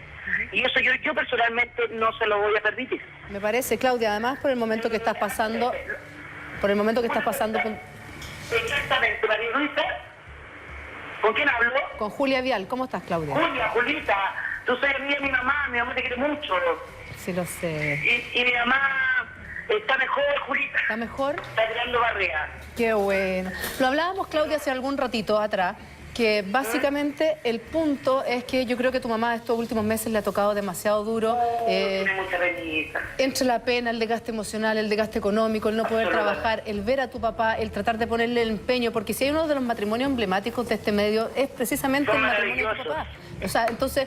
Ya no existen. yo siento que para ella ha sido súper desgastante y de alguna manera este infarto es como un aviso para que ella se empiece también a preocupar de su salud, no se descuide y se solo aboque a tu papá.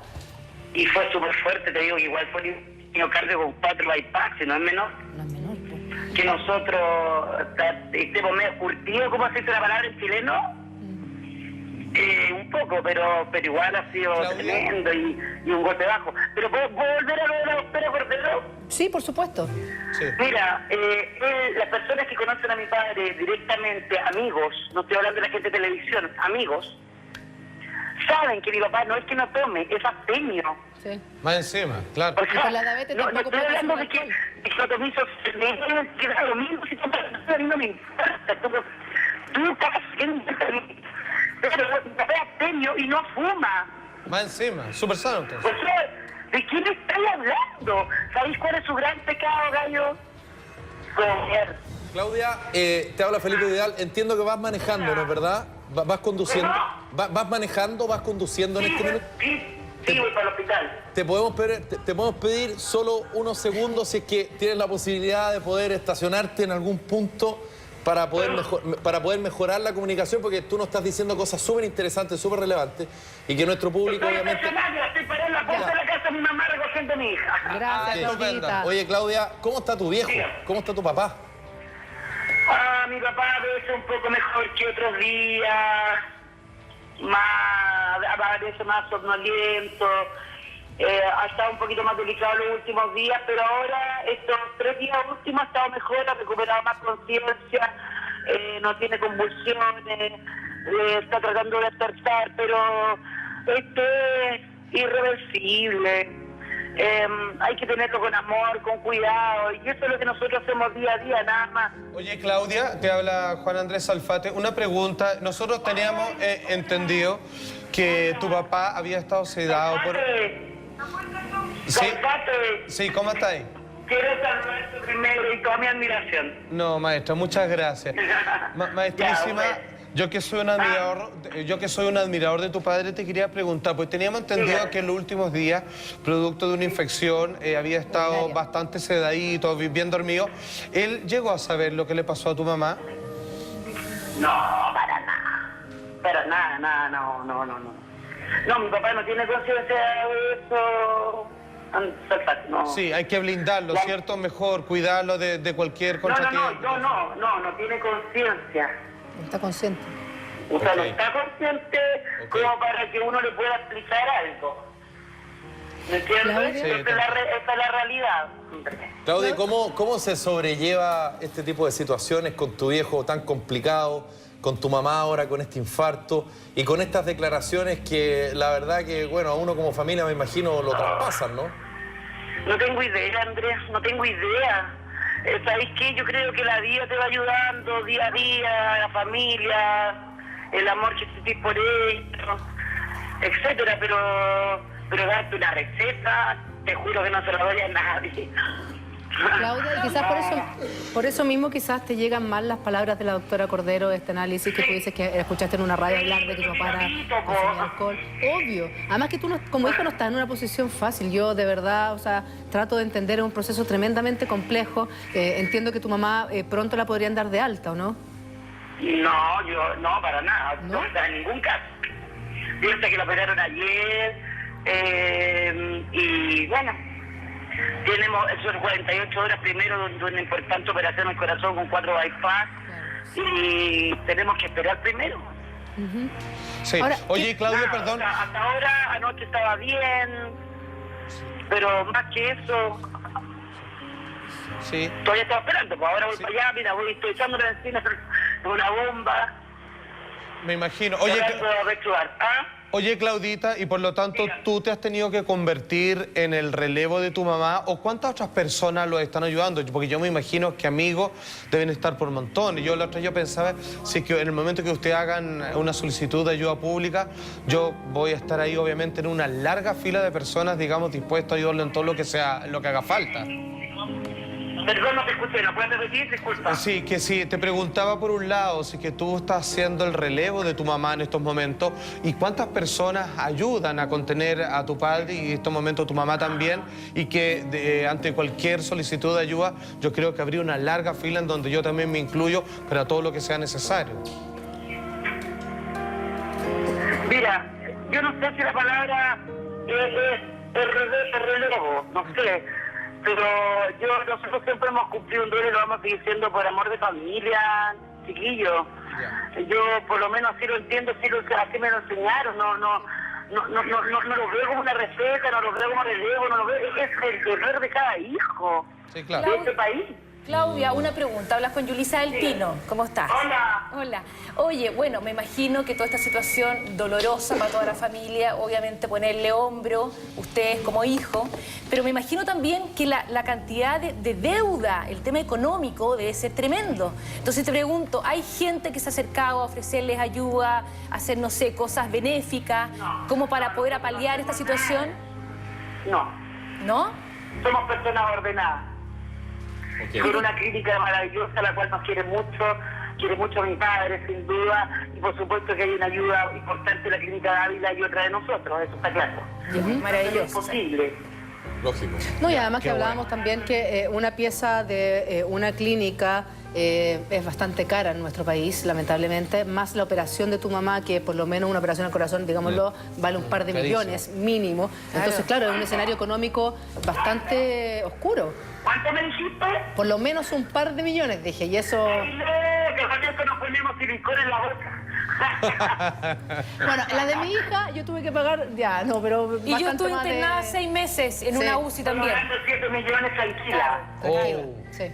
7 millones en la operación. Oye, eran 3 pares y un poco más. Súper bien, no tenéis problema de nada. ¿Cómo? Si no tenéis problema con nada, todo sale bien. Si no tienes ningún problema, claro, porque si existe una posible complicación, la cosa... absolutamente, si hay más exámenes, sube la cuenta y sube. 200, 300 millones, fácil. Tú hablas efectivamente que son una familia ordenada, pero hasta el minuto y que cuentan, en el caso de tu papá, con el apoyo de una clínica privada, pero hasta el minuto han sacado todos los recursos de su bolsillo. Espérame, que los carabineros. Ya, pues, Claudia, nos escuchan, ¿no? Ahora sí, disculpa, que están los carabineros. Me están mirando feo. Cuidado. Dígale que está hablando con Salfate, Claudia, dile, échale la culpa a Salfate. Ya le eché la culpa a Salfate. Sí, dile. Salfate tiene la culpa, es hijo. Sí, somos amigos, así que no hay ningún problema. Ya, como amigo ese. Dile a los carabineros que Salfate dice que no son carabineros, que son extraterrestres. Ya, no voy a decir que son extraterrestres, son carabineros, ya, yo le digo. Que no le vaya a hacer caso. Oye, Claudia, bueno, tú nos decías del estado de salud de tu mamá, que la Julia te preguntaba, porque en la prensa parecía que iba mejorando. ¿No es verdad que iba un poquito...? A ver, no me ha llamado a nadie, se supone que está en un periodo después postoperatorio, tenemos que salir de esto primero, po. Sí. Y ahora voy para allá y si queréis me llamáis en una horita, yo voy a saber bien qué pasa hoy día.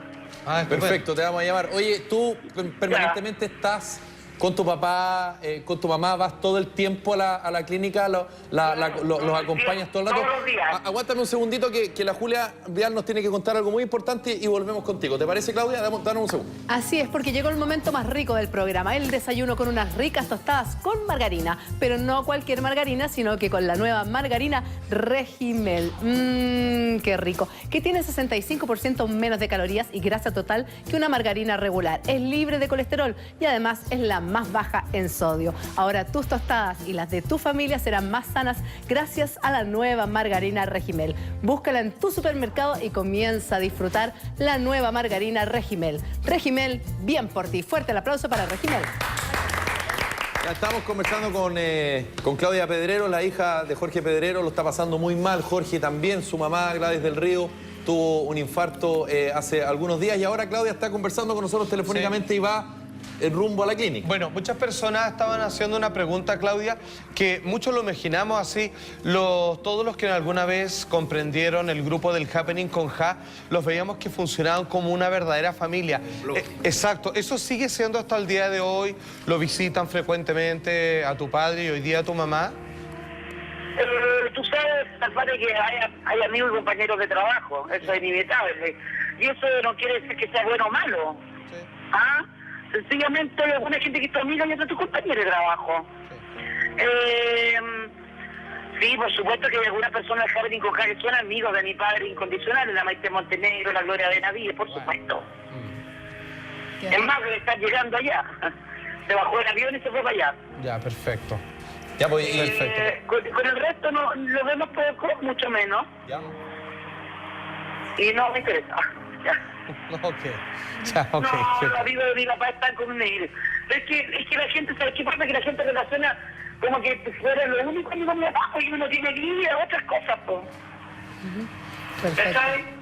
Sí, perfecto, me quedó claro. Está rodeado de la gente que tiene que estar. Excelente, que es lo importante, sí. Y nada más, el resto da lo mismo. Claudita, te queremos mandar un beso, te agradecemos por supuesto por haber tomado contacto. No, te pasaste. De parte mía, de la Julia, mándale un beso gigante a tu madre, a quien tuve el gusto de conocer hace muchísimos años, al igual que tu padre.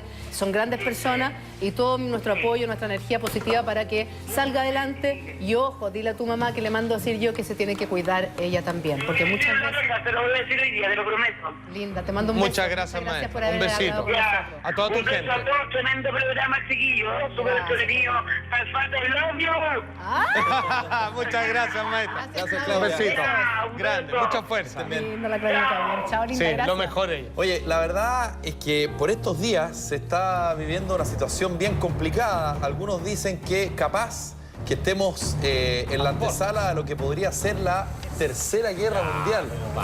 ¿Cómo efectivamente a los chilenos el consumo, el bolsillo de los chilenos puede verse afectado por una eventual guerra en Siria?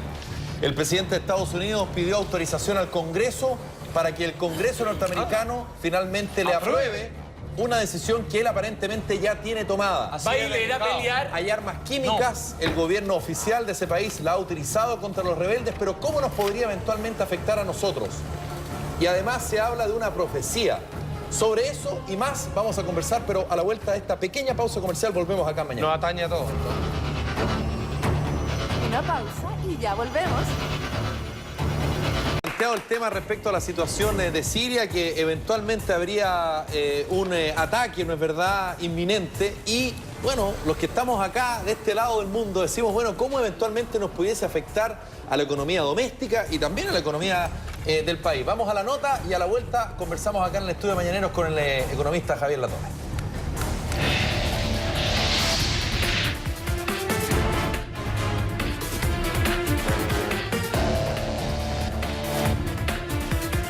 Hace 2 años y medio que Siria no sabe de paz y hoy el conflicto pasa por su momento más preocupante por una posible intervención de Estados Unidos que generaría la guerra, una guerra que afectaría a todos, incluso a los chilenos.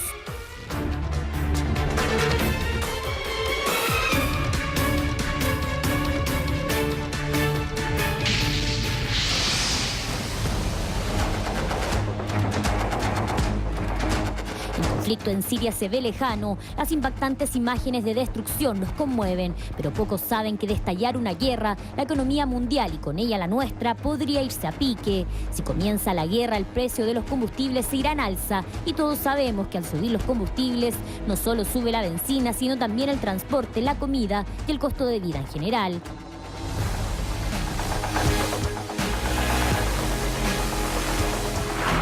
Ya lo está afectando de una manera bastante importante y es en el valor de la benzina, dado que Siria se encuentra en una de las rutas por donde se transporta el crudo de petróleo, ha hecho que el barril, el Brent y el BTI, fundamentalmente con el que se cotiza el valor de la benzina, haya ido al alza por sobre 8 y 9 dólares por sobre los últimos precios que habíamos visto. Entonces, a Chile le llega directamente la consecuencia en el valor del petróleo. Lo segundo es que si esto se agita un poco más y se hace más complejo el cuadro, es muy probable que la reactivación económica que está mostrando la Unión Europea o los países de la zona del euro se vea un poco detenida. Lo mismo pasaría en el caso de China. Según el gobierno, están atentos a este posible conflicto bélico y de ocurrir tienen las herramientas para lograr que no afecte el bolsillo de los chilenos. Para eso, estarían tomando medidas a través del uso del CIPCO. Asegurar a todas las chilenas y chilenos que el gobierno está tomando todas las medidas a través del uso del CIPCO para evitar alzas excesivas o transitorias en el precio de los combustibles y en consecuencia aliviar el presupuesto y el bolsillo de todas las familias chilenas, especialmente las familias más vulnerables y las familias de clase media. El conflicto en Siria ya lleva 2 años y medio y durante ese tiempo más de 110.000 personas han muerto. Y el pasado 21 de agosto, en las cercanías de Damasco, se vivió uno de los ataques más violentos y crueles, donde murieron más de 1.400 personas. Según estudios del gobierno norteamericano, fue el gobierno de Bashar al-Assad el que provocó estas muertes con la utilización de gas sarín en el ataque con armas químicas. Es por eso que Estados Unidos anunció una posible intervención en el país de Medio Oriente. Pero ¿cuáles serán las razones detrás de la intervención estadounidense? ¿Será el peligro de la utilización de armas químicas o será que les conviene que se produzca un aumento mundial del combustible, ya que ellos, gracias a sus reservas de gas pizarro, podrían mantener sus precios internos y no sufrir una crisis que sí afectaría al resto?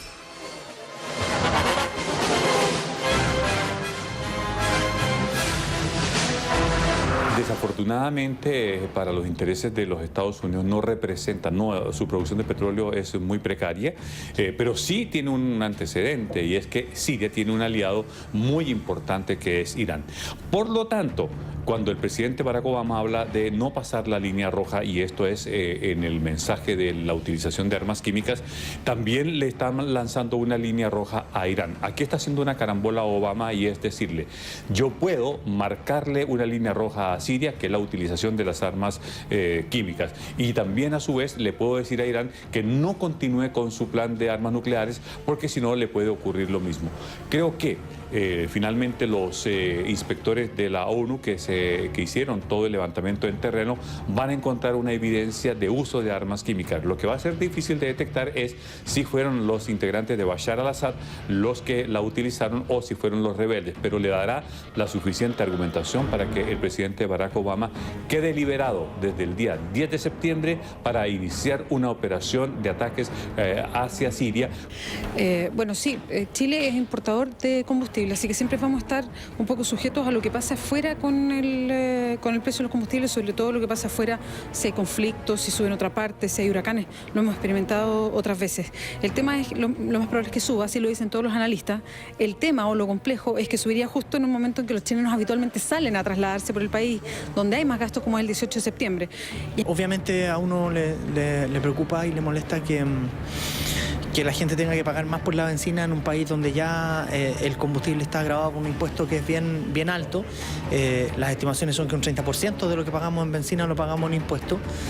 Pero a mí de verdad que me cuesta enfocar el tema en lo que nos pueda costar la benzina viendo las puras imágenes de Siria, sin entrar en el análisis más profundo de lo que pasa allí. Solo ver imágenes de cadáveres de niños apilados en Damasco, en la capital de Siria, es ya lo suficientemente brutal como para poner el acento en la benzina. De verdad que es una lástima que paguemos tanto, que cada vez se haga más difícil para mucha gente circular en automóviles particulares. Algunos trabajan con el auto y se hace un drama.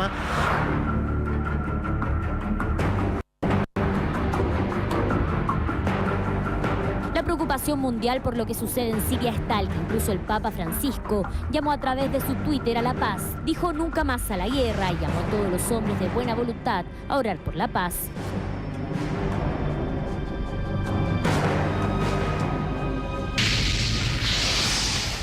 Mientras los rebeldes no logren un acuerdo con el gobierno sirio, los atroces actos de violencia continuarán. Y habrá que esperar si finalmente Estados Unidos interviene, generando la guerra y con ella una posible crisis económica mundial.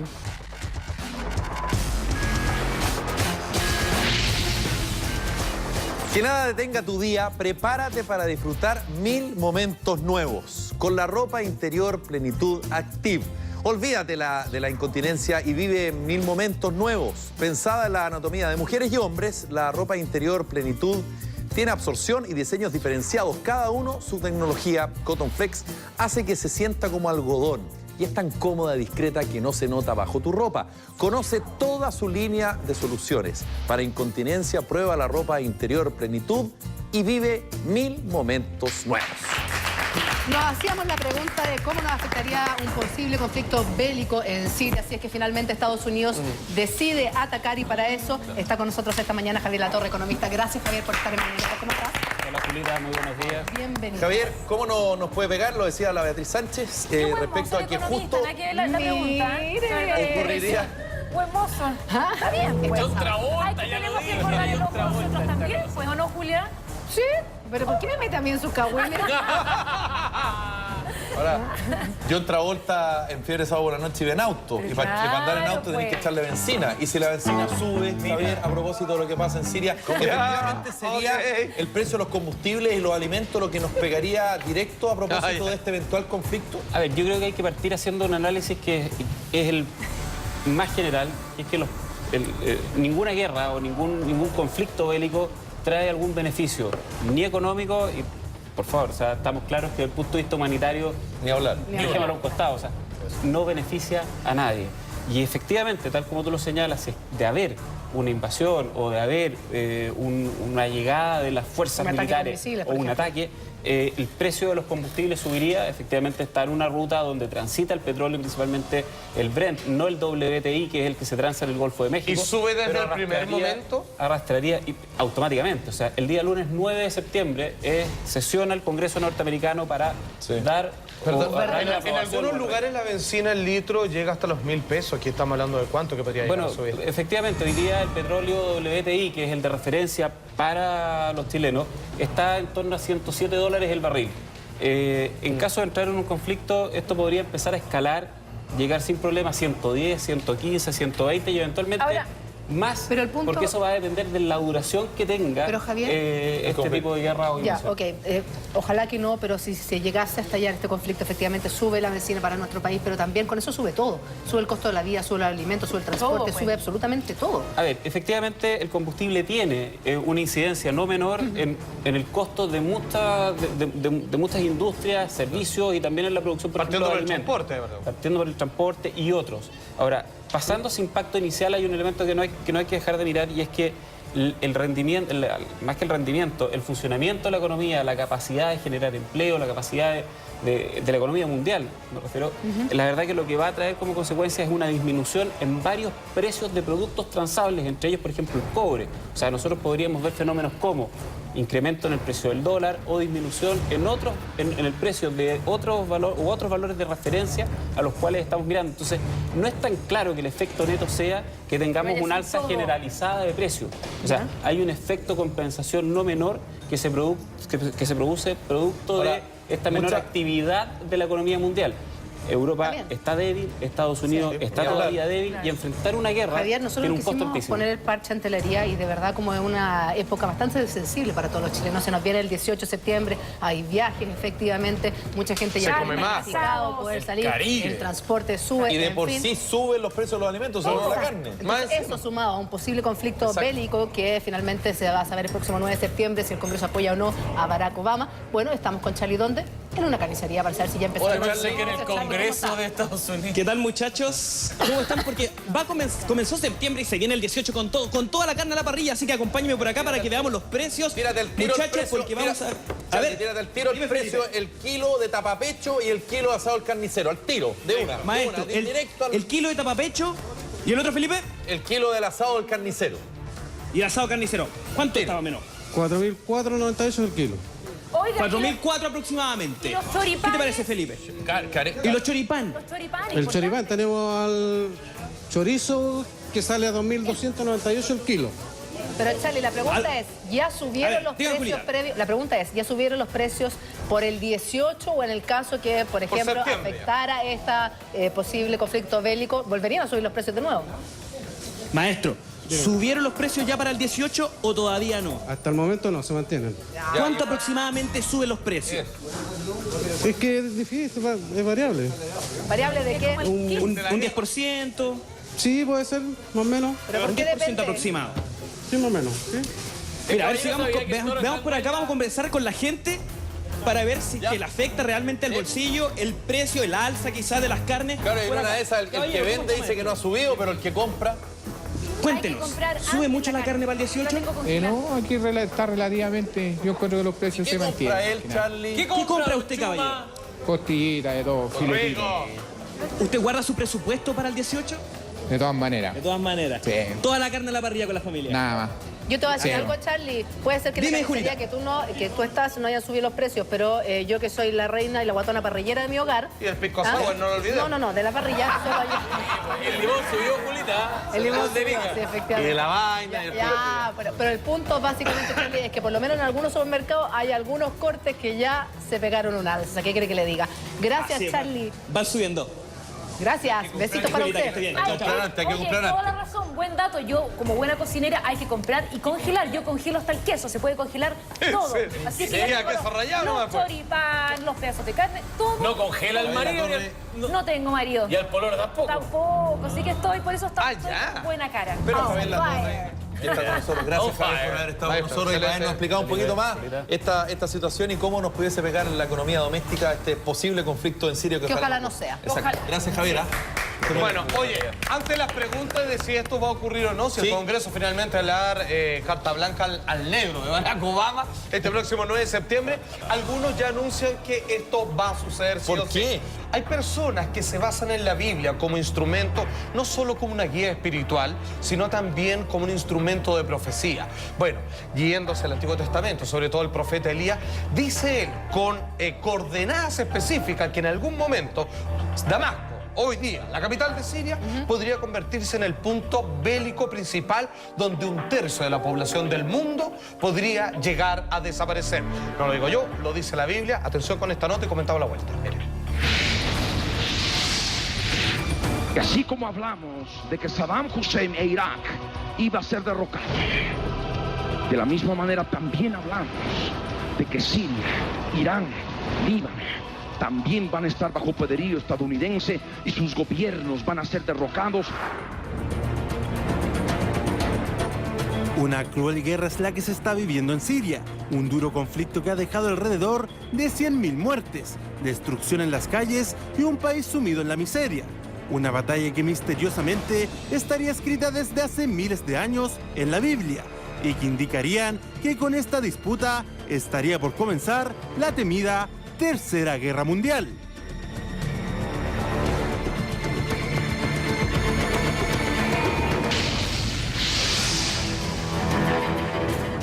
Tal como escuchó, una profecía del Antiguo Testamento anunciaría en sus páginas que la capital de Siria, Damasco, será destruida y reducida a ruinas. Si no me cree, mira el capítulo 17 del libro de Isaías. He aquí que Damasco dejará de ser ciudad, será montón de ruinas. El reino de Damasco y lo que quede de Siria será como la gloria de los hijos de Israel, dice Jehová de los ejércitos.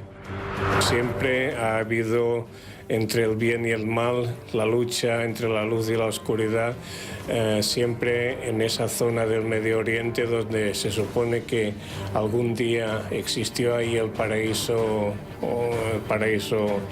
de nuestros primeros padres. Esa zona siempre, desde que existe el ser humano, ha sido un lugar de conflictos, de peleas, de guerras, de batallas, tanto entre israelíes y árabes como entre distintas facciones. Siempre es un lugar de eterno conflicto y de eterna pelea. Pero eso no es todo, ya que el Apocalipsis indica que se desata a los 4 ángeles que están atados junto al gran río Éufrates, a fin de matar a la tercera parte de los hombres. Así vi en una visión los caballos y a sus jinetes, los cuales tenían corazas de fuego, de zafiro y de azufre. Y las cabezas de los caballos eran como cabezas de leones, y de su boca salían fuego, humo y azufre.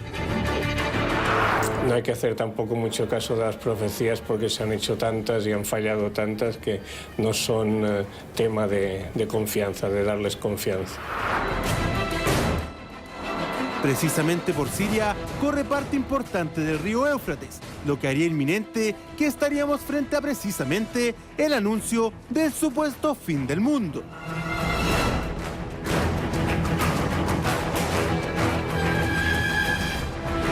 armas de destrucción masiva, letales ataques químicos, intervención de grandes potencias, la guerra en Siria podría dar inicio al más destructivo y poderoso conflicto armado de la historia. Y según muchos estudiosos de la Biblia, esta podría ser la antesala del misterioso Apocalipsis.